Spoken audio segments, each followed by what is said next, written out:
Números capítulo 9. Estamos en este libro bien interesante un libro donde vemos el relato, esta como bitácora, podríamos decir, de el viaje de Israel después de 400 años de esclavitud en Egipto y cómo Dios los saca y los libera de la esclavitud. Y hemos visto Éxodo, hemos visto Números, Levítico, y para que nos ubiquemos un poco como que en el contexto de dónde estamos en este punto, en el capítulo 9.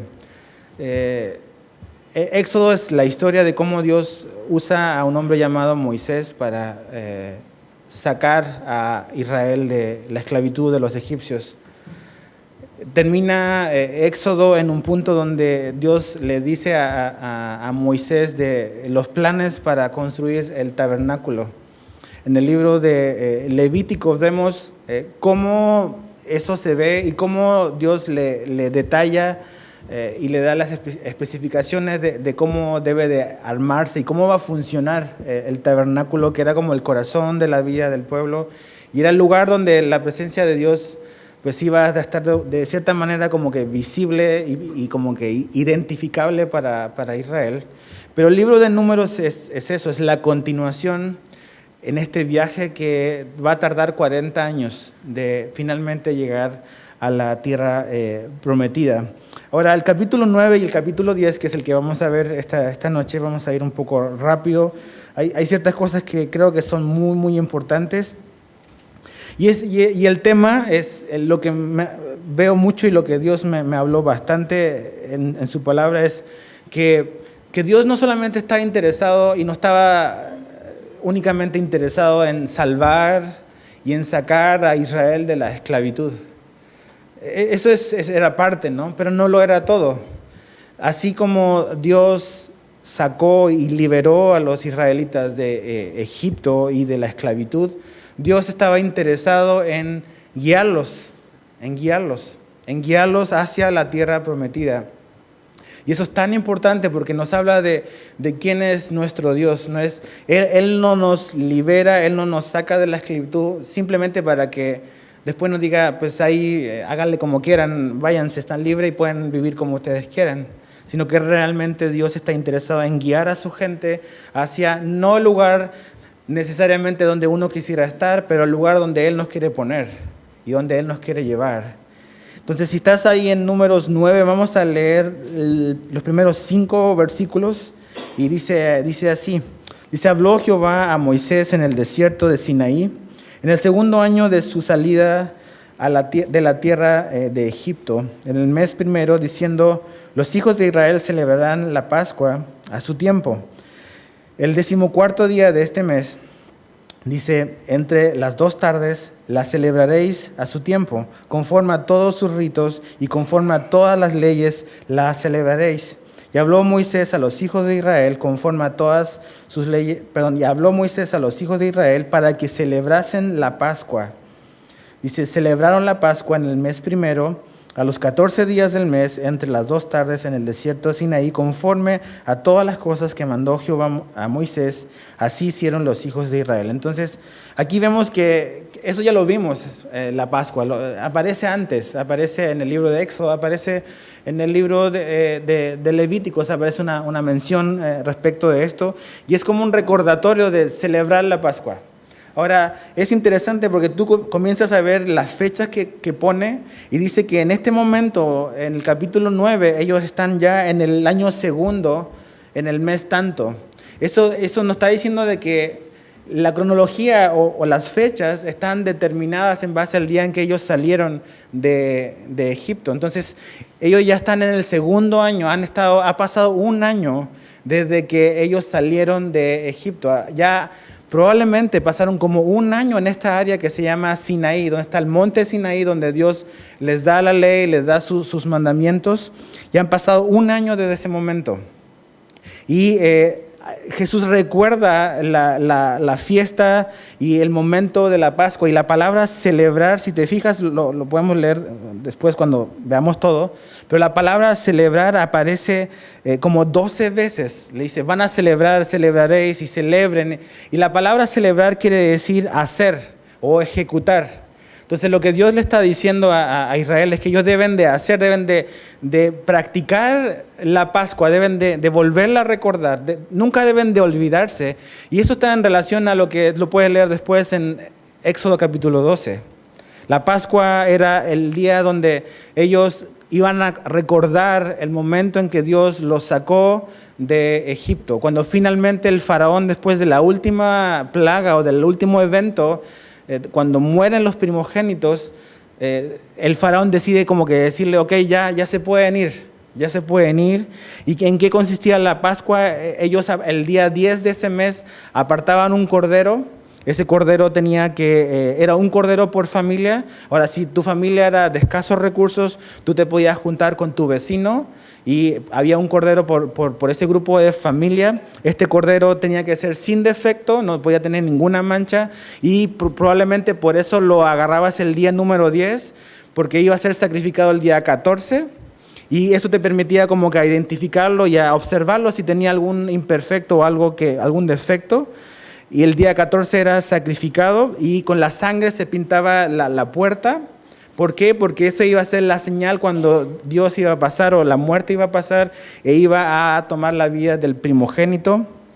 Este cordero era sin defecto, y eso vamos poniéndonos como que la Biblia nos va mostrando qué significa eso. Es una imagen de Jesús. Ese cordero sin mancha representa a Cristo, que su sacrificio es el que nos permite realmente que no recibamos la condena que merecíamos. De hecho, la palabra Pascua quiere decir pasar sobre. Eso es lo que hizo el ángel de la muerte, pasó sobre las puertas donde vio la sangre de este cordero, y los primogénitos de Israel no murieron. Y al sacrificar este cordero, ellos comían de la carne, la hacían asada, tenían que comer todo en esa noche, no podían dejar nada, y lo que llegase a sobrar no lo podían guardar para más adelante, sino que tenían que quemarlo, no podían como que consumirlo después. Ahora, ¿cómo lo comían? No solamente era la comida que ingerían, no solamente era el cordero cocinado o asado, sino que lees en Éxodo 12 que ellos tenían que comerlo con sus lomos ceñidos, con sus sandalias ceñidas, y tenían que comerlo rápido. ¿Por qué? Porque la Pascua siempre era un recordatorio de que el día en que ellos salieron de Egipto. Y cuando Dios les dice, van a hacer esto, le está diciendo, estén preparados, porque en cualquier momento el faraón les va a decir, ya, váyanse. Entonces, era como que un recordatorio de estar listos, preparados para salir. ¿Y qué representa la Pascua? Representa eso. Dios dice ahí en Éxodo 12 que Dios iba a juzgar a los dioses de Egipto, que era una especie como de juicio, pero que finalmente a los hijos de Dios o a Israel realmente no los iba a tocar. Pero eso es un simbolismo de algo que vemos en el Nuevo Testamento. En Lucas 22, mira, vamos a Lucas 22 así rapidito. Lucas 22, Jesús dice algo que Él se agarra de la Pascua que celebraron tradicionalmente por siglos los judíos, y le da como que un nuevo significado o la completación realmente del significado con lo cual Dios daba la Pascua. Lucas 22, verso 14, Lucas 22, 14 dice: cuando era la hora, se sentó a la mesa, está hablando de Jesús, y con él los apóstoles, y les dijo: cuánto he deseado comer con vosotros esta Pascua, o sea, esta Pascua en particular, la de esa vez, la última, dice, antes que padezca, porque os digo que no la comeré más hasta que se cumpla en el reino de Dios. Entonces Jesús estaba esperando esa última Pascua que estaban haciendo en este momento, estaban precisamente recordando lo que aquí Dios les dice que Israel jamás tenía que olvidarse. Por todas sus generaciones, una vez al año, ellos iban a recordar la Pascua, ese día en que Dios los liberó. Pero esta Pascua realmente era esto, ¿ves? Apuntaba a Jesús el día en que Él iba a morir por nuestros pecados y su sangre nos iba a librar del juicio de Dios al ponerlo y al asimilarlo en nuestra vida. Y esa es la Pascua. Y eso es lo que Pablo más adelante dice que en Corintios, de que Cristo es nuestra Pascua. Entonces la Pascua tiene que ver y apunta hacia Jesús, pero aquí en Números Dios le dice, la van a celebrar y no se olviden y por favor practíquelo. ¿Y por qué? Porque realmente tenían que jamás olvidarse de lo que Dios había hecho por ellos. Nunca tenían que olvidarse. Era un recordatorio, era un no olvidar. ¿Qué dijo Jesús en la última cena? ¿Se acuerdan? Hagan esto en memoria de mí. Hagan esto en memoria de mí. Y eso es lo que hacemos una vez al mes en esta iglesia. Y las iglesias alrededor del mundo, eso es lo que hacen. Cuando celebramos la cena del Señor, cuando tomamos la comunión o la Santa Cena, como la quiera llamar, estamos haciendo memoria. Es lo mismo que Dios le dice a Israel. Celebren la Pascua. Jamás se olviden de ese día en que yo los saqué de Egipto. Y nosotros no nos olvidamos jamás. Y siempre recordamos el día en que Cristo murió por nosotros. No solamente que murió, sino que miramos hacia el futuro, el día en que Jesús nos va a venir a recoger. Eso es lo que recordamos. Ahora, fíjate el verso 6, porque Dios dice, celebren la Pascua, pero habían ciertas imprevistos. Fíjate el verso 6. Pero hubo algunos que estaban inmundos a causa de muerto y no pudieron celebrar la Pascua aquel día. Y vinieron delante de Moisés y delante de Aarón aquel día y le dijeron a aquellos hombres, nosotros estamos inmundos por causa de muerto. ¿Por qué seremos impedidos de ofrecer ofrenda a Jehová a su tiempo entre los hijos de Israel? Y Moisés le respondió, esperad y oiré lo que ordena Jehová acerca de vosotros. Entonces, si te recuerdas, en el libro de Levíticos habían ciertas cosas que un israelita al hacer o al estar cerca de un cadáver quedaba como que ceremonialmente impuro. Eso es lo que está diciendo acá.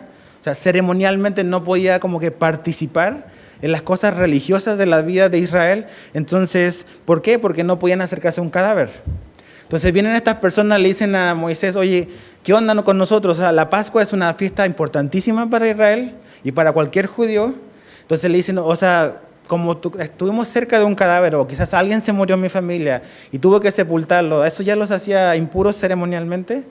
¿No vamos a poder participar en la Pascua? Esa era la pregunta. Y es interesante lo que vemos acá porque Dios definió lo que había que hacer y que la gente que se acercaba a un cadáver quedaba ceremonialmente impuro. Dios establece la Pascua, pero no, como que no define, bueno, si estas personas pueden participar o no. Y lo que me encanta acá es lo que hace Moisés. Es lo que hace. Y ¿podemos o no podemos ofrecer? ¿Podemos participar o no podemos participar? Hay muchas cosas en las cuales como que quizás Dios no ha definido con claridad o no había definido hasta ese momento con claridad lo que se tenía que hacer. Y en Moisés vemos como que principios que nos pueden ayudar a realmente a cómo tenemos que tomar decisiones respecto a cosas que no tenemos claras. Lo primero que Moisés dice cuando vienen a preguntarle sobre algo que él no sabe o no tiene claridad, lo primero que dice es esperad. Es esperad. Hay tres cosas, es esperar, es oír y a ver qué ordena el Señor. Lo primero es esperar o esperar. Entonces, me gusta porque aquí vemos algo importante en Moisés. Número uno, Moisés no toma una decisión en su propia sabiduría. No dice, a ver, yo pienso o yo creo que debe de ser así.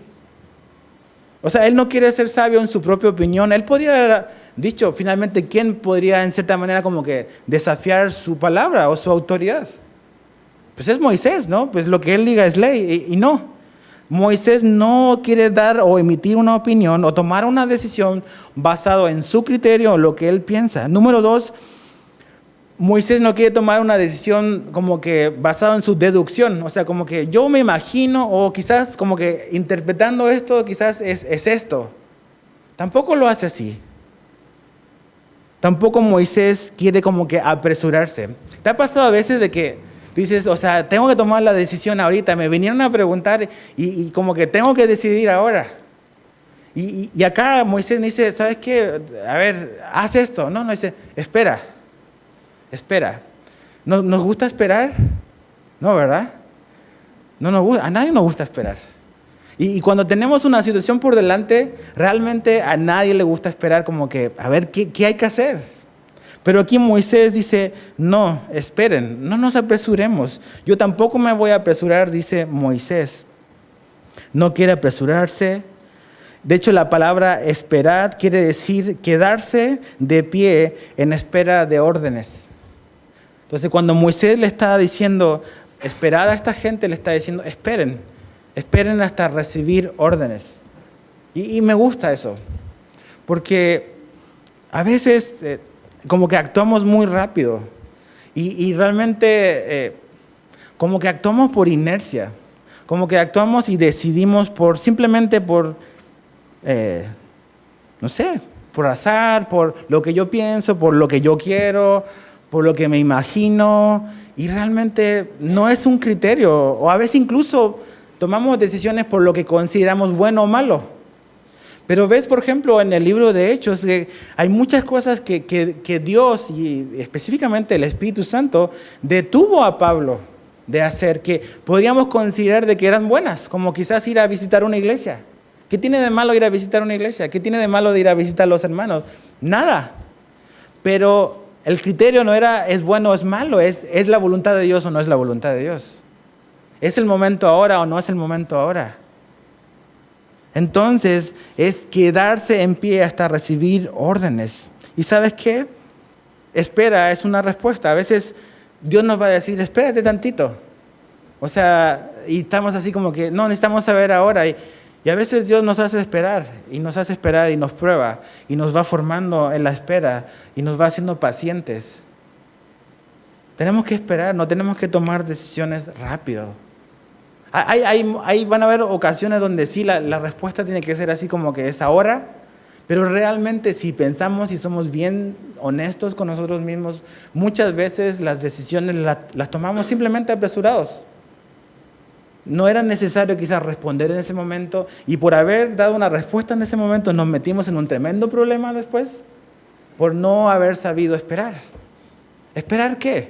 Como que lo figure en mi mente. No. Esperar es qué es lo que Dios nos tiene que decir respecto a eso. No es si lo logro resolver o si como que lo planifico. No es eso lo que Moisés está diciendo. Espera y vamos a oír y ese es el segundo paso. No es esperar para pensar qué decir. No es esperar para como que a ver si lo imagino, sino que es esperar para escuchar. Esperar para escuchar. Para finalmente obedecer. Es esperar para escuchar, para finalmente obedecer. Que mi corazón pueda ser un corazón que escucha la voz de Dios. Eso tenemos que hacer, oír. Por algo Dios nos dio 2 oídos y una sola boca. La proporción. ¿Ves? Tenemos que ser mejores para oír, mejores que para hablar. Y creo que cuando tenemos un corazón enseñable y un corazón y una actitud de ok, a ver, Señor, enséñame, muéstrame. Yo creo que los errores o los fallos van a ser menores en nuestra vida que simplemente apresurarnos a involucrarnos en cosas que realmente no hemos consultado. Mira, vamos rápido al Salmo 37. Salmo 37.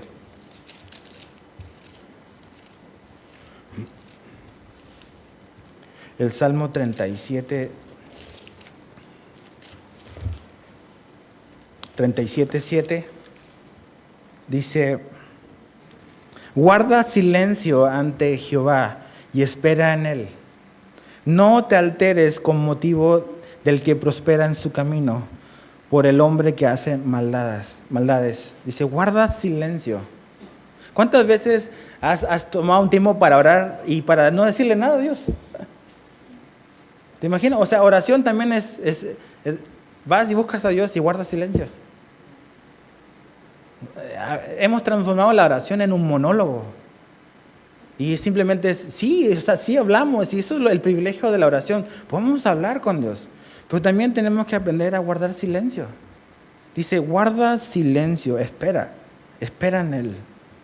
Fíjate el mismo Salmo, pero el verso 34 dice, espera en Jehová y guarda su camino, y Él te exaltará para dar la tierra. Pero esa palabra esperar en Dios, qué difícil a veces para nosotros.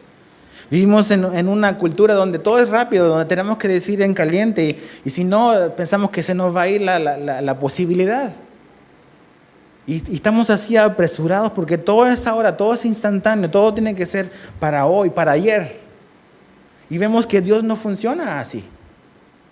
Dios no tiene problema en esperar y no tiene problema tampoco en hacernos esperar. Entonces, oír, esperar, ¿para qué? Fíjate lo que dice el verso 8, volviendo a Números. Oiré lo que ordena Jehová acerca de vosotros. Vamos a esperar porque no vamos a decidir. Yo no voy a dar mi opinión hasta que realmente sepa lo que Dios, la instrucción que Dios nos ha dado. ¿Cuántas cosas en nuestra vida serían diferentes si aplicáramos simplemente esas tres cosas? De esperar, oír y después, una vez oídos, obedecer. Obedecer lo que Dios nos ha mostrado. Es seguir órdenes, seguir las órdenes de Dios. Yo creo que a veces le dejamos como que las decisiones cruciales a Dios y las grandes cosas o las grandes decisiones se las dejamos a Dios y las cotidianas las tomamos nosotros. Pero creo que incluso esas decisiones cotidianas, si no estamos seguros, realmente siempre teníamos que estar orando. Siempre tendríamos que estar en comunión con Dios. Por eso la Biblia dice que tenemos que orar siempre. Porque realmente la oración es un canal abierto, constante con Dios. Y Él, donde podemos ir hablando y comunicándonos y Él nos puede ir guiando. Me acuerdo de Nehemías 2. Y ves la situación que se enfrentó este hombre con la destrucción de su nación y él vuelve para reconstruir los muros, pero recibe los informes de la gente que volvió y está con el corazón pesado porque es un dolor para él saber cómo está su tierra y toda su gente. Y dice que por 4 meses Nehemías oró. Por 4 meses él estuvo orando. Y él era el copero del rey, y en el capítulo 2, verso 4 al 5, cuando el rey lo ve y le dice, a ver, Nehemías, ¿qué onda contigo? ¿Por qué tienes el rostro así como que triste? Y le cuenta la situación, y el rey le dice, ¿qué quieres que haga? O sea, ¿en qué te puedo ayudar? ¿Te imaginas el rey y así como que el presidente de este país o un rey te dice, a ver, ¿en qué te puedo ayudar en tu problema? ¿Y sabes lo que hace Nehemías en ese momento? Dice, y oré a Dios. O así en el momento. O sea, no le dijo, a ver, rey, dame una hora, o sea, en el momento Nehemías oró y le dijo, esto es lo que necesito. ¿Ves? Nunca tomes una decisión sin consultarla con Dios. Nunca. Por muy grande que sea o por muy sencilla. Porque a veces los desvíos en nuestra vida, en un comienzo no los notas, pero a la larga terminas bien lejos de donde debías de estar. Cuando algo se empieza a abrir en un comienzo, casi ni se ve, porque el ángulo es muy pequeño, pero cuando te das cuenta dónde terminas muy lejos. Lo que en un comienzo se veía como que casi era lo mismo. ¿Por qué? Porque pensamos de que algo pequeño no iba a influir a la larga, pero esas pequeñas decisiones se van tomando y te vas abriendo y llegas en un lugar donde realmente Dios no te quería ahí. Entonces, busquemos a Dios, esperemos, oigamos y obedezcamos lo que Él nos ordene. Y dice que Jehová habló, me encanta el verso 9. Y habló Jehová a Moisés, diciendo, habla a los hijos de Israel, diciendo, cualquiera de vosotros o de vuestros descendientes que estuviere inmundo por causa de muerto o estuviere de viaje lejos, celebrará la Pascua a Jehová. Dice, en el mes segundo, a los 14 días del mes, entre las 2 tardes, la celebrarán con panes sin levadura y hierbas amargas la comerán. No dejarán del animal sacrificado para la mañana, ni quebrarán hueso de él. Es interesante que el cordero sin mancha que se sacrificaba, dice, no le van a quebrar los huesos. ¿Se acuerdan? A Jesús no le quebraron un solo hueso. Cuando se los iban a quebrar, se dieron cuenta que ya había muerto. Porque esta es la imagen de Jesús. Dice, conforme a todos los ritos de la Pascua, la celebrarán, verso 13. Mas el que estuviere limpio y no estuviere de viaje, si dejare de celebrar la Pascua, la tal persona será cortada de entre su pueblo. O sea, Si no celebrabas la Pascua, eras como que puesto a un lado de la nación de Israel, porque era importante, era una instrucción de Dios para no olvidarse lo que Dios había hecho. Dice, por cuanto no ofreció a su tiempo la ofrenda de Jehová, el tal hombre llevará su pecado, y si morare con vosotros extranjero, y celebrare la Pascua a Jehová, conforme al rito de la Pascua y conforme a sus leyes, la celebrará. Un mismo rito tendréis, tanto el extranjero como el natural de la tierra. Entonces, esto era algo para los israelitas y para cualquier extranjero que quisiera vivir en Israel. Y si quieres saber más de la Pascua, lee Éxodo, lee todo Éxodo 12. Y ahí está bien explicado. Como ya lo hemos estudiado, no voy a profundizar mucho en eso, pero lo que sí me quiero como que notar, de hacerte notar, es que cuando tú esperas y cuando tú quieres oír con la intención de obedecer, Dios te va a hablar. Fíjate, dice, y Jehová habló. O sea, que cuando Moisés dijo, no, vamos a esperar, no vamos a decidir nada, no te voy a dar mi opinión, voy a consultar con Dios y vamos a buscar a Dios. ¿Y qué es lo que hizo Dios? Dios respondió. Dios habló. Dios responde cuando nosotros le buscamos. Jeremías 29:12 dice, me invocaréis y vendréis a rogarme y yo los escucharé. Salmo 145:18 dice, el Señor está cerca de todos los que le invocan, en verdad. Nosotros creemos en un Dios que se comunica y que tiene una relación con sus hijos. Y cuando tú estás buscando la dirección de Dios, cuando realmente, como dice, como ellos que lo invocan de verdad, yo estoy seguro que Dios siempre va a responder y siempre va a dirigir. Dios no nos va a dar necesariamente la respuesta que nosotros queremos, porque no se trata de nosotros, se trata de Él. Pero Dios siempre nos va a responder lo que necesitamos para ese momento. Siempre. Entonces veamos y entendamos que Dios sigue siendo igual, ¿ves? Que realmente Él quiere dirigir la vida de sus hijos. Y que aquí, volviendo a esto, la Pascua era para todos y que en cualquier situación donde a lo mejor no entendamos y como que no comprendamos, Dios nos ha dejado su palabra y que podemos buscar en su palabra lo que realmente Él tiene que decirnos. Ahora, del verso 15 al 23, me encanta esta parte porque vemos ya una realidad diferente. Fíjate, el verso 15, el día que el tabernáculo fue erigido, la nube, y esa palabra va a aparecer muchas veces ahora, dice, la nube cubrió el tabernáculo sobre la tienda del testimonio, y a la tarde había sobre el tabernáculo como una apariencia de fuego hasta la mañana. Así era continuamente. La nube lo cubría de día y de noche, dice, y de noche la apariencia de fuego. Cuando se alzaba la nube del tabernáculo, los hijos de Israel partían en el lugar donde la nube paraba. Allí acampaban, dice, los hijos de Israel. Al mandato de Jehová los hijos de Israel partían y al mandato de Jehová acampaban todos los días que la nube estaba sobre el tabernáculo. Permanecían acampados. Verso 19, cuando la nube se detenía sobre el tabernáculo muchos días, entonces los hijos de Israel guardaban la ordenanza de Jehová y no partían. Y cuando la nube estaba sobre el tabernáculo pocos días, dice, al mandato de Jehová acampaban y al mandato de Jehová partían. Y cuando la nube se detenía desde la tarde hasta la mañana, o cuando a la mañana la nube se levantaba, ellos partían. O si había estado un día y a la noche la nube se levantaba, entonces partían. O si 2 días o un mes o un año, mientras la nube se detenía sobre el tabernáculo, permaneciendo sobre él, los hijos de Israel seguían acampados. Y no se movían, dice, más cuando ella se alzaba, ellos partían. Al mandato de Jehová acampaban y al mandato de Jehová partían, guardando la ordenanza de Jehová como Jehová lo había dicho por medio de Moisés. Vemos que dice que el tabernáculo fue levantado. Puedes leer Éxodo 40 al final, esa parte. Pero aquí aparece este símbolo, este ícono de esta nube, de algo que visualmente sí se veía, a veces sí era una nube. Y dice que durante el día era como una nube y durante la noche adquiría como esta apariencia como de fuego, como una columna de fuego.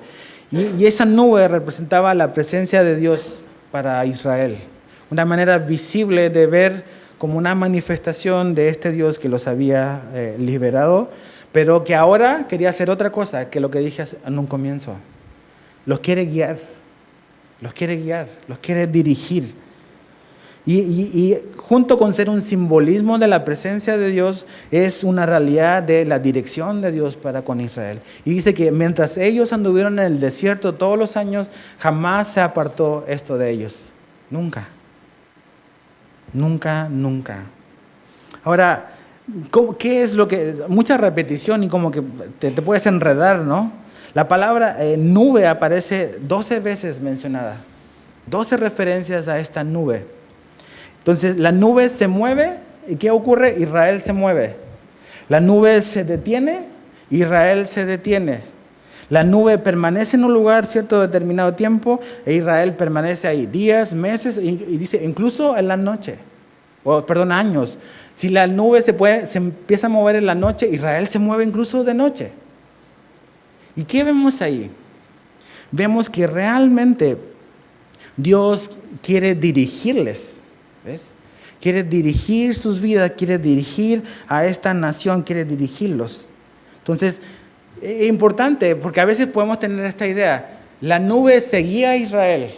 Donde Israel iba, la nube lo seguía. Y no es eso. Israel seguía donde la nube iba. Donde Dios los dirigía. No era que Israel se iba a un lugar y Dios ahí va tras ellos. Como que para protegerlos. Sino es al revés.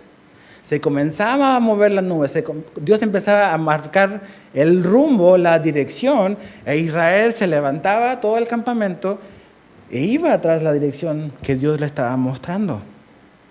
Dios les rescató de Egipto. Dios se reveló en el monte Sinaí por un año, pero ahora Dios los va a dirigir a través del desierto. Dios no los sacó de Egipto para que Israel fuese donde ellos querían ir. Dios los sacó de Egipto para llevarlos a la tierra que Dios le prometió a Abraham. Porque Dios es fiel a su palabra y va a cumplir lo que le prometió a Abraham. ¿Y sabes qué? Esto es tan importante. Dios no quiso improvisación en Israel. No quiso, sean creativos y a ver dónde les late ir. No. Lo que Dios quiere es obediencia, confianza, dejarse guiar. Dios decide cuándo y hacia dónde van. Y eso es lo que Dios quiere hacer con tu vida. No es que tú decides dónde tú vas o dónde quieres ir. Es Dios quiere guiar tu vida hacia donde Él te quiere llevar, que es lo mejor para ti. Yo lo anoté aquí en mi Biblia para que no se me olvide nunca y espero que esto sea importante para ti. No es lo mismo decir a Dios, o no es lo mismo decir Dios bendice mis planes, a decir Dios guíame a tus planes. Es muy diferente. Nosotros siempre oramos, Señor, bendice mis planes. Y muchas veces estamos orando mal así. Tenemos que decir, Dios, guíame a tus planes y guíame en tus planes. No es así como que échame la mano en mis sueños. Eso es lo que el mundo quiere. Es, Señora, muéstrame cuál es tu voluntad, no mis sueños. Es qué es lo que tú quieres y hacia dónde me quieres llevar. Entonces queremos como que Dios nos eche la mano y como que me tienda la mano en lo que yo quiero alcanzar. Y Dios no funciona así. ¿Ves? No se trata de mis planes, no se trataba de los planes de Israel, no se trataba de los deseos, se trataba de la voluntad de Dios. ¿Por qué? Porque era importante que esta nación llegara a ese lugar donde los iba a llevar. Porque Dios iba a formar una nación grande y iban a crecer, iban a pasar un montón de situaciones. ¿Para qué? Para que un día, siglos después, naciera un hombre llamado Jesús, que iba a ser el Salvador de la humanidad, en el tiempo perfecto de Dios. Pero para que eso ocurriera, Israel tenía que moverse en los tiempos de Dios y en la dirección de Dios. Entonces, mi pregunta para ti, mi amigo, es eso. ¿Estás dispuesto realmente a decir, Señor, guíame a tu voluntad? Guíame a tus planes. ¿Qué es lo que tú quieres para mi vida? Dirígeme hacia eso que no he visto o que tengo miedo o que no sé. Pero guíame tú a eso en vez de échame la mano en lo mío. Eso es lo que Dios quiere, lo que Dios anda buscando. Ahora, fíjate el capítulo 10. Verso 1 al 10 dice, Jehová habló a Moisés diciendo, hazte 2 trompetas de plata, de obra de martillo las harás, las cuales te servirán para convocar a la congregación y para hacer mover los campamentos. Mira, aquí hay unas palabras que se repiten mucho. Una es mover, moverán, partir, partían. Esa palabra es movimiento, o sea, Dios los va a dirigir en una dirección. Fíjate, verso 3. Y cuando las tocaren, toda la congregación se reunirá ante ti a la puerta del tabernáculo de reunión.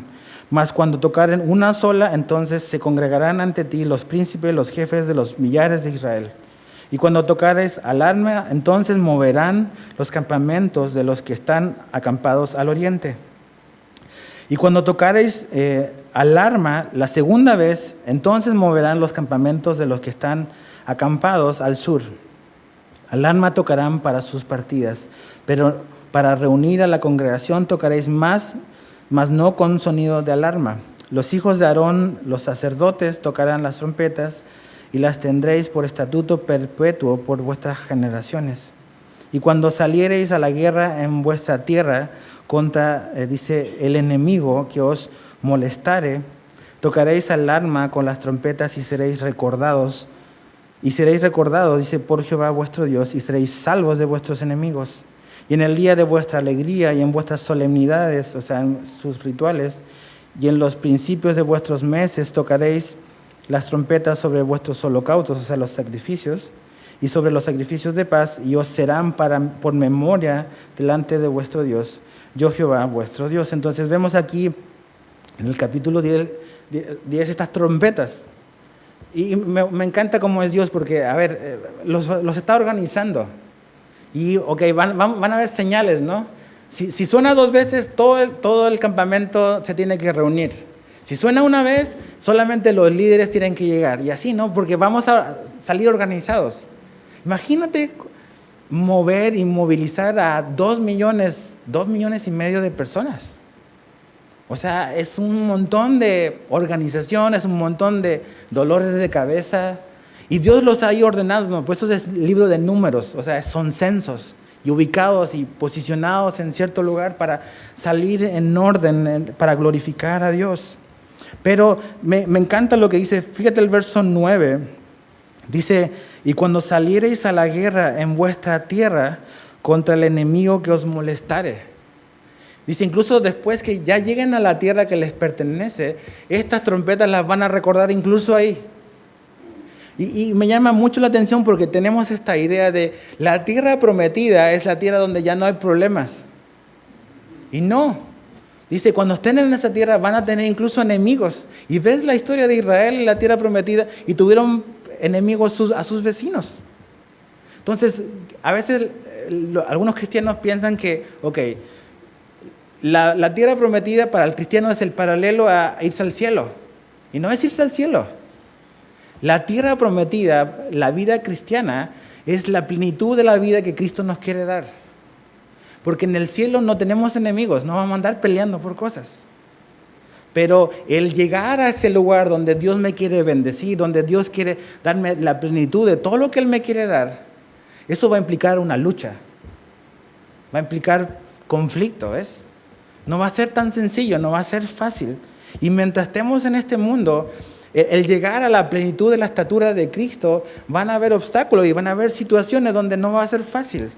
Pero podemos llegar y podemos avanzar porque Dios nos va a ayudar. Pero nuestra vida cristiana no va a estar libre de conflictos. Entonces esa idea de que me hago cristiano y se me acaban los problemas, no es verdad. La vida cristiana hay conflictos y Dios usa los conflictos para transformarnos y las situaciones para cambiarnos. Y le dice, incluso cuando celebren, se van a recordar Cada vez que iban a sonar las trompetas, ¿de qué se iban a acordar? De esto, de que Dios les había sacado, de que Dios les había liberado, de que Dios los había guiado a un punto en específico. Y nosotros obviamente no tocamos trompetas en esta iglesia, pero hacemos memoria ¿de qué? Hacemos memoria de la cruz de Cristo, ¿ves? De la victoria de Jesús en la cruz. Y eso afecta a toda nuestra vida. Ya no vivimos derrotados, no debiésemos de vivir desanimados o agüitados, porque realmente vemos en la cruz la victoria de Jesús por nosotros. Y todo lo que hacemos, nos recordamos siempre, como dijo Jesús, hagan memoria de mí, hagamos memoria de la cruz. Ahora, del verso 11 en adelante, fíjate del 11 al 28. Dice, en el año segundo, en el mes segundo, dice, a los 20 días del mes, la nube, otra vez, ¿ves? La nube, dice, se alzó del tabernáculo del testimonio y partieron los hijos de Israel del desierto de Sinaí según el orden de marcha. Dice, y se detuvo la nube en el desierto de Parán. Partieron, dice, la primera vez al mandato de Jehová por medio de Moisés. La bandera del campamento de los hijos de Judá comenzó a marchar primero por sus ejércitos. Y Naasón, hijo de Aminadab, estaba sobre su cuerpo del ejército, sobre el cuerpo del ejército de la tribu de los hijos de Isaacar, hay muchos nombres, Natanael, hijo de Suar, y sobre el cuerpo del ejército de la tribu de los hijos de Zabulón, Eliab, hijo de Elón. Después que estaba ya desarmado el tabernáculo, se movieron los hijos de Gersón y los hijos de Merari, que lo llevaban. Luego comenzó a marchar la bandera del campamento de Rubén por sus ejércitos, y Elisur, hijo de Sedeur, estaba sobre su cuerpo de ejército. Sobre el cuerpo del ejército de la tribu de los hijos de Simeón, Selumiel, hijo de Surisadai, y sobre el cuerpo de ejército de la tribu de los hijos de Gad, Eliasaf, hijo de Deuel. Luego comenzaron a marchar los coatitas, esa es la familia de Moisés y de Aarón, dice, llevando el santuario, y entre tanto que ellos llegaban, los otros acondicionaron el tabernáculo. Después comenzó a marchar la bandera del campamento de los hijos de Efraín por sus ejércitos.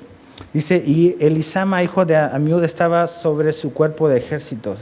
Sobre el cuerpo de ejército de la tribu de los hijos de Manasés, Gamaliel, hijo de Pedasur.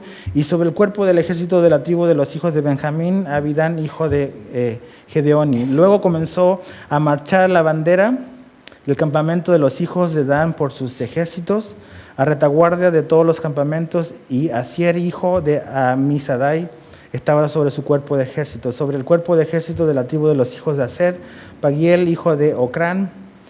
Y sobre el cuerpo del ejército de la tribu de los hijos de Neftalí, Aira, hijo de Enán. Este era el orden, dice, de marcha de los hijos de Israel por sus ejércitos, por cuanto partían. Entonces dijo Moisés a Obad, hijo de Raguel, Madianita, su suegro, nosotros partimos para el lugar del cual Jehová ha dicho, yo los daré. Ven con nosotros y te haremos bien, porque Jehová ha prometido el bien a Israel. Y él respondió, yo no iré, sino que me marcharé a mi tierra y a mi parentela. Y él le dijo, te ruego que no nos dejes, porque tú conoces los lugares donde hemos de acampar en el desierto, y nos serás en lugar de ojos. Y si vinieres con nosotros cuando tengamos el bien que Jehová nos ha de hacer, nosotros estaremos bien.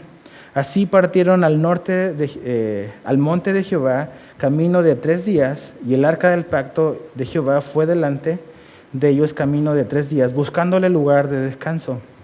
Y la nube de Jehová iba sobre ellos de día, desde que salieron del campamento. Cuando el arca se movía, Moisés decía, levántate, oh Jehová, y sean dispersados tus enemigos, y huyan de tu presencia los que te aborrecen. Y cuando ella se detenía, decía, vuelve, oh Jehová, a los millares de Israel. El verso 11 del capítulo 10 es el momento en que ya Israel se empieza a mover. Ya están avanzando. 1 año estuvieron parados en Sinaí, pero ya comienzan a entrar en ruta, podríamos decir.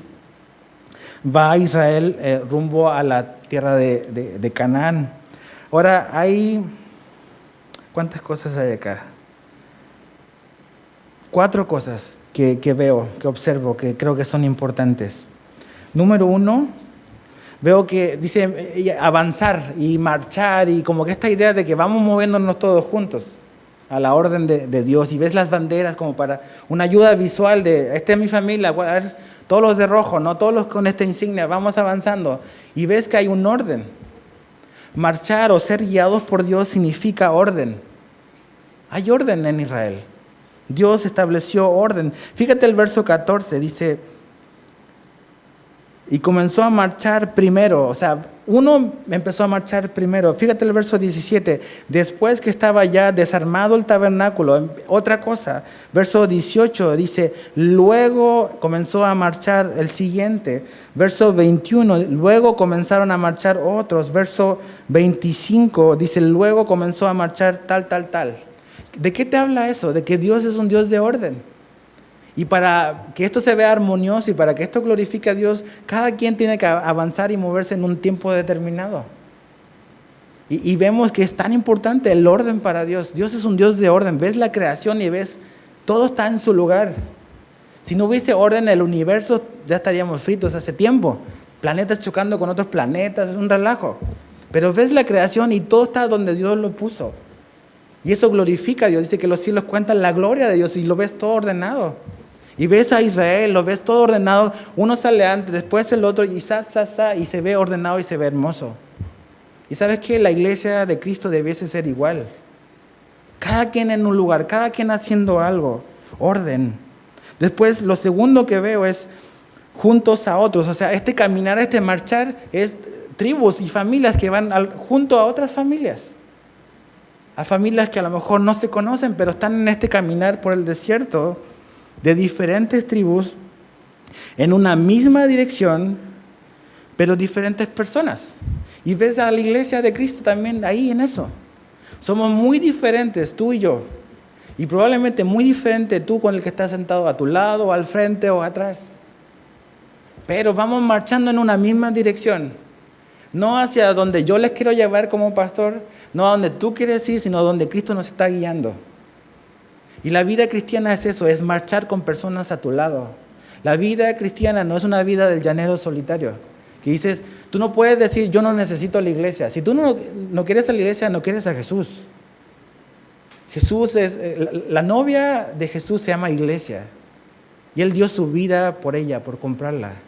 Y cuando yo creo que puedo vivir y puedo caminar con Jesús lejos de la iglesia o aparte de la iglesia, estoy pensando de que Dios va a bendecir eso y Dios no va a bendecir eso. Dios te puso en un lugar, en una familia, con personas totalmente diferentes a ti, que van en una misma dirección hacia donde Dios nos quiere guiar. ¿Para qué? Para apoyarnos, para estar juntos el uno al otro, no importando si somos diferentes. La iglesia no se trata de personas que son iguales. La iglesia se trata de adorar a una persona nada más. Diferentes todos, pero enfocados en Cristo. De eso se trata. Tercero, veo servicio. Fíjate el verso 17. Después que estaba ya desarmado el tabernáculo, se movieron. O sea, había que desmontar y montar. ¿Se acuerdan que lo vimos en capítulos anteriores? Montar y desmontar. Verso 21. Dice, luego comenzaron a marchar los coatitas llevando el santuario. Entre tanto que ellos llegaban, los otros, fíjate, ¿qué hacían? Acondicionaron el tabernáculo. Y acuérdate, Dios les dio la instrucción de todo lo que iban a hacer. Ahora lo tienen que practicar. O sea, por un año empezaron vamos a hacer esto, Dios nos va a mover, vamos a prepararnos, pero ahora vamos en camino, pero vamos sirviendo. Vamos marchando y vamos haciendo. ¿Ves? Y eso te habla de otra realidad de la vida cristiana. Que vamos siguiendo a Jesús, vamos hacia la plenitud de la vida que Él tiene para nosotros, pero junto con avanzar, vamos sirviéndonos unos a otros. Vamos sirviéndonos. Vamos participando del plan de Jesús para su iglesia. Si tú eres un cristiano que ha nacido de nuevo, como supongo que lo eres y espero que lo seas, Dios te puso en un lugar, pero junto con ponerte en un lugar, te dio algo para hacer. Cualquier miembro de nuestro cuerpo tiene una función. Juntamente con la posición tiene una función. Y si un miembro deja de funcionar, todo el cuerpo se resiente. Entonces, ¿Dónde te ha puesto Cristo? Si esta es tu iglesia, la cual consideras tu iglesia, ¿a qué te llamó Jesús aquí? Hoy en día, tristemente, las iglesias están llenas de espectadores. Simplemente voy el domingo o el miércoles a observar algo y no estoy participando en la obra de Cristo. Aquí vamos avanzando, vamos caminando hacia donde Jesús nos quiere llevar, pero vamos sirviendo, vamos haciendo, montando, desmontando, moviéndonos, practicando a lo que Jesús nos llamó. Y tercero, como conclusión quizás de esto, me encanta como lo pone el verso 33 y 34, dice: y el arca del pacto de Jehová fue delante de ellos camino de 3 días, buscándole lugar de descanso. Y la nube de Jehová iba sobre ellos. Cuando la palabra de Dios va delante de nosotros, cuando la presencia de Dios va sobre nosotros, ¿sabes lo que vamos a encontrar? Descanso. Descanso. Mira, no hay mayor descanso que dejarte guiar por Dios. No hay mayor descanso que eso. Nos cansamos cuando nosotros queremos guiar y cuando nosotros queremos dirigir. Porque nos estresamos, nos afanamos, no tenemos la menor idea para dónde ir. ¿Qué será lo que quiere Dios? Déjate guiar por Dios. Deja que Él guíe tu vida. ¿Y cómo va a guiar tu vida? Dice que pues la palabra de Dios, la ley de Dios iba al frente y la nube iba sobre.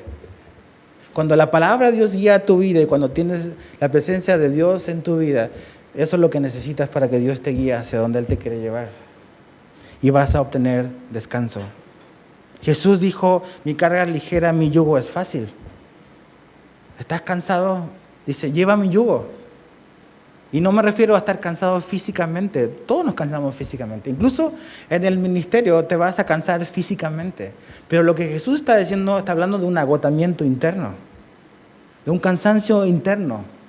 Cuando realmente estás probando algo, quieres y ya has tratado de ir para un montón de lugares y nomás no llegas, Jesús dice: deja de hacer tu voluntad y deja que yo ponga mi yugo sobre ti, que es fácil, es ligero, y déjate guiar. Y vengamos a Jesús y encontremos descanso. Ahora, tú dices: hoy en día no tenemos una nube, Dios no funciona así con la iglesia. ¿Cómo nos guía Dios? ¿Cómo nos dirige Dios? De 2 maneras. Número 1, Dios nos guía con su palabra. ¿Cómo Dios dirige al cristiano? Con su palabra. Ahí está la dirección de Dios. Mira, vamos rápido al Salmo 119, ya para casi terminar. Vamos a leer todo el Salmo 119. No es cierto. Ya vi sus ojos espantados. Salmo 119.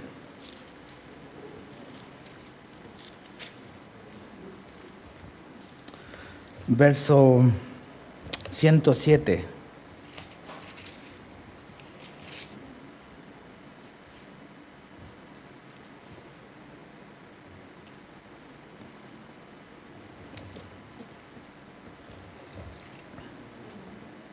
¿Ya están ahí?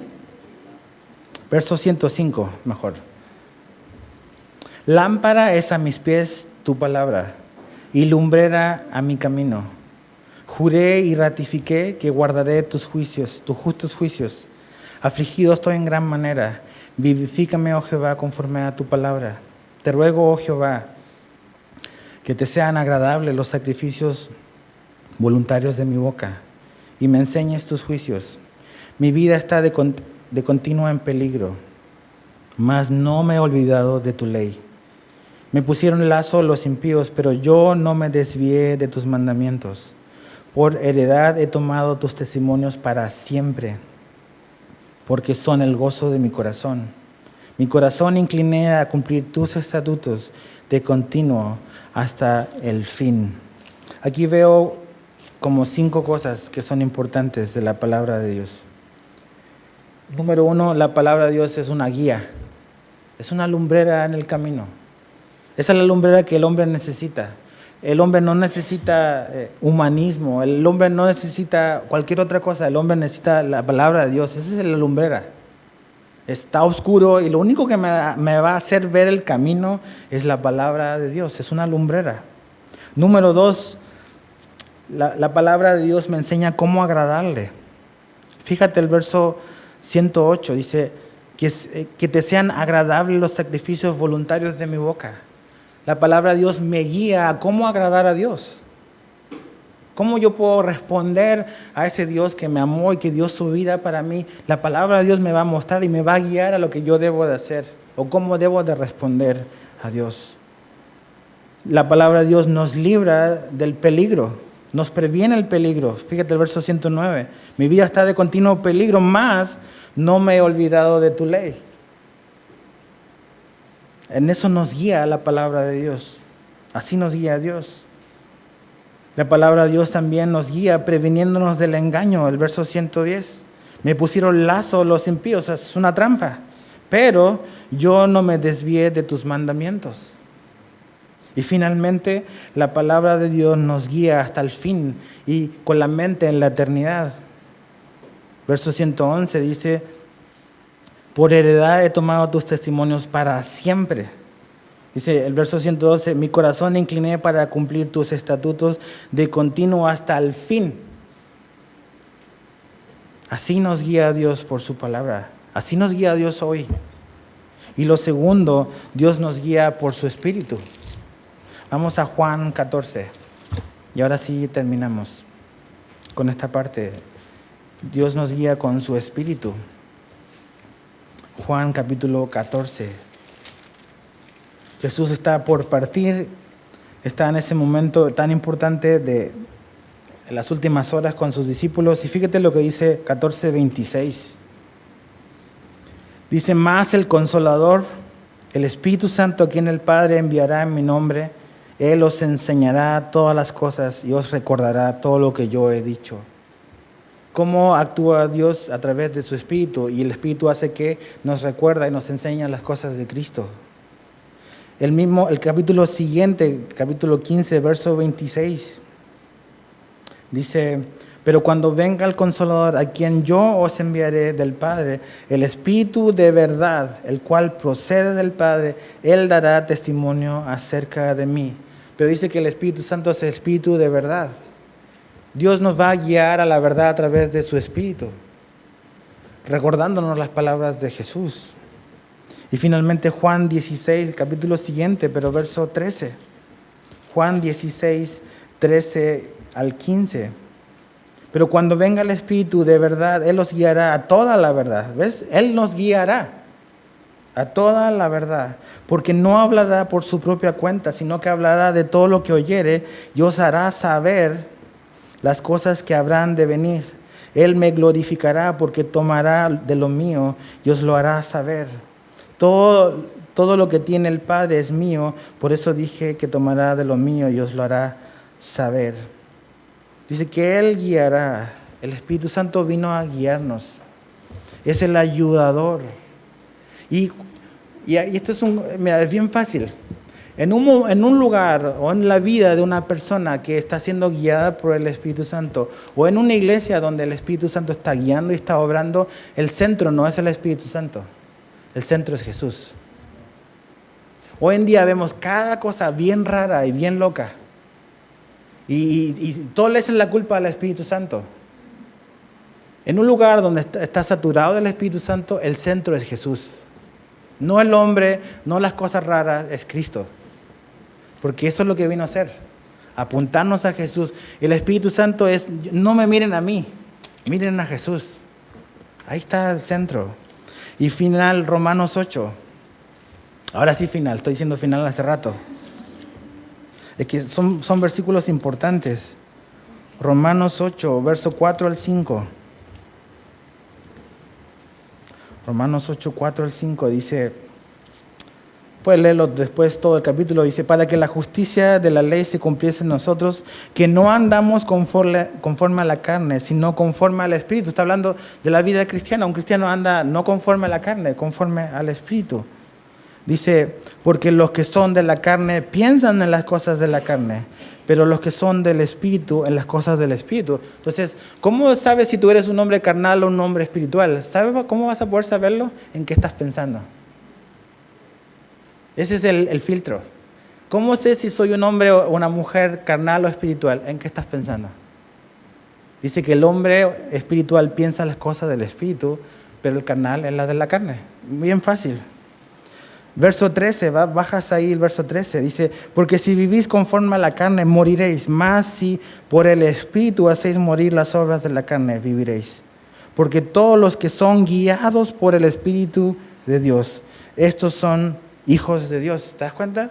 Los hijos de Dios son guiados por el Espíritu de Dios.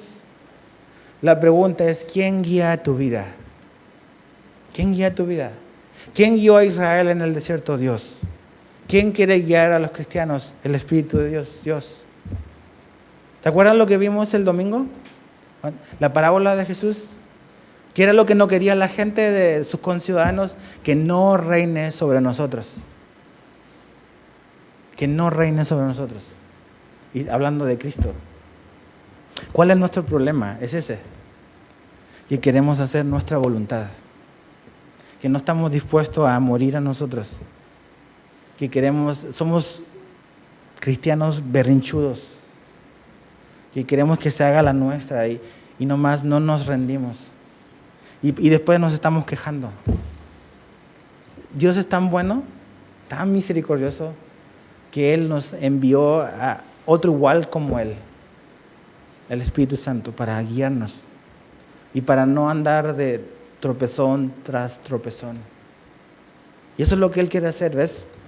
Él te salvó no para que tú manejes tu vida. Él te salvó, como salvó a Israel, para, como les guió a Él, también guiarte a ti. La pregunta es, ¿te estás dejando guiar por Él o no? ¿Estás escuchando, estás esperando, estás oyendo lo que Dios te tiene que decir? ¿O estás decidiendo así nada más, en caliente, por inercia? Que Dios nos ayude a tener un corazón que escuche, un corazón obediente a Él. Señor, te damos gracias por esta noche y te damos gracias por tu palabra. Señor, nos damos cuenta de esta realidad que vamos a comenzar a ver en Israel. Una nación que está siendo guiada, pero que el próximo capítulo ya comienzan las murmuraciones y las quejas. Tantito avanzan y ya hay murmuración, ya hay quejas. Y esa es una radiografía de quiénes somos nosotros. Señor, queremos que realmente tú nos guíes y nos guíes a la verdad. Y que nos guíes en cada decisión, en cada situación de nuestra vida práctica. Señor, ayúdanos a parar, a detenernos y a no movernos, a no tomar decisiones si no hemos orado y si no hemos recibido respuesta de ti primero. No nos llamaste a ser creativos, nos llamaste a ser obedientes a tu dirección. Y Señor, sí, la creatividad puede venir por inspiración tuya, pero lo que quiero decir es, Señor, queremos obedecerte y caminar en tu perfecta voluntad. Que nuestras familias, nuestros matrimonios, nuestros hijos, el ministerio, los dones que tú nos hayas dado, esté dirigido por ti. Y que vayamos en esa dirección a la cual tú nos estás llevando, que finalmente la meta es Cristo. Entonces, Señor, ayúdanos a cada uno de nosotros a esperar, a oír y a obedecer y a dejarnos guiar por ti, Señor. Gracias porque eres tan bueno y no nos salvaste para abandonarnos, sino nos estás llevando hacia tu voluntad, Señor. Ayúdanos a recordar eso, que lo que tú quieres y lo que tú tienes para nosotros es mucho mejor de lo que podemos imaginar y lo que queremos y lo que podemos anhelar para nosotros mismos. Llévanos con bien a nuestra casa, Señor. Bendice esta noche, danos descanso, danos fuerza para el día de mañana. Los que trabajan, los que tienen problemas pendientes y asuntos por resolver mañana quizás, dales tu sabiduría y ayúdalos y dirígelos, Señor. En el nombre de Jesús te damos gracias. Amén.